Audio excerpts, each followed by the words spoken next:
With 2 days to go, Democrat Joe Biden holds a commanding national lead over President Donald Trump amid deep voter concerns about the coronavirus pandemic, but Trump is keeping his hopes alive by staying competitive in the swing states that could decide the White House race. Biden's national lead over the Republican president has stayed relatively steady in recent months as the public health crisis has persisted. He is ahead 51% to 43% in the latest Reuters Ipsos poll taken October 27 to 29. But Trump is still close to Biden in enough state battlegrounds to give him the 270 state Electoral College votes needed to win a second term. Reuters Ipsos polls show that the race remains a toss-up in Florida, North Carolina and Arizona.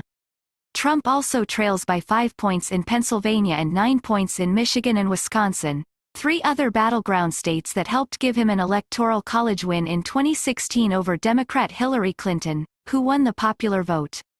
But even without Michigan and Wisconsin, Trump can win again if he holds all of the other states he won in 2016.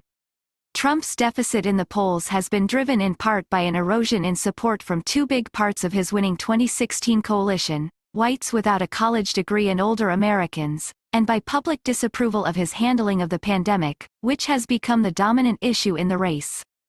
Biden and Trump have taken starkly different approaches to managing COVID-19, which has killed more than 227,000 people in the United States and cost millions more their jobs.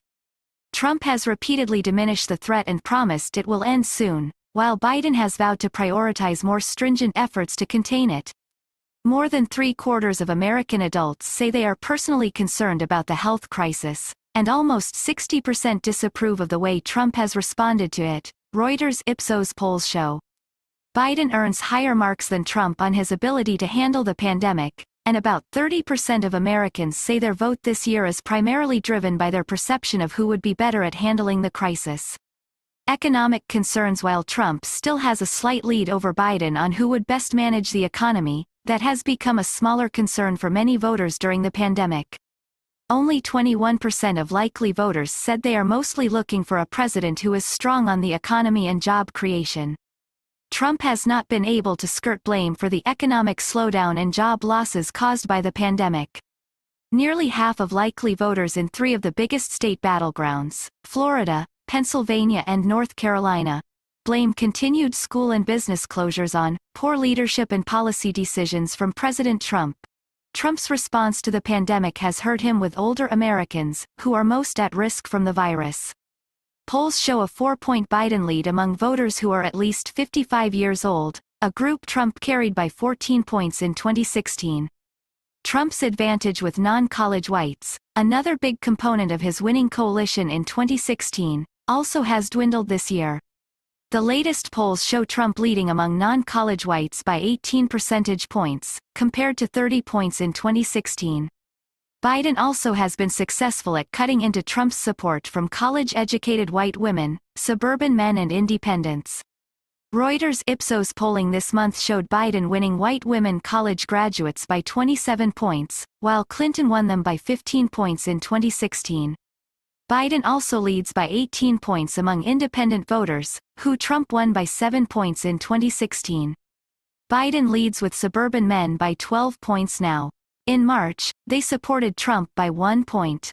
Trump has never been one to try to expand his appeal in any way, and that has been true of his entire presidency and not just the campaign, said Republican strategist Alex Conant. His theory was that he didn't need to expand his base because the independents who voted for him over Hillary would also vote for him over any liberal Democrat, he said. That theory was harder to make a reality against Biden, who ran as a moderate in the crowded Democratic presidential primary against more liberal candidates.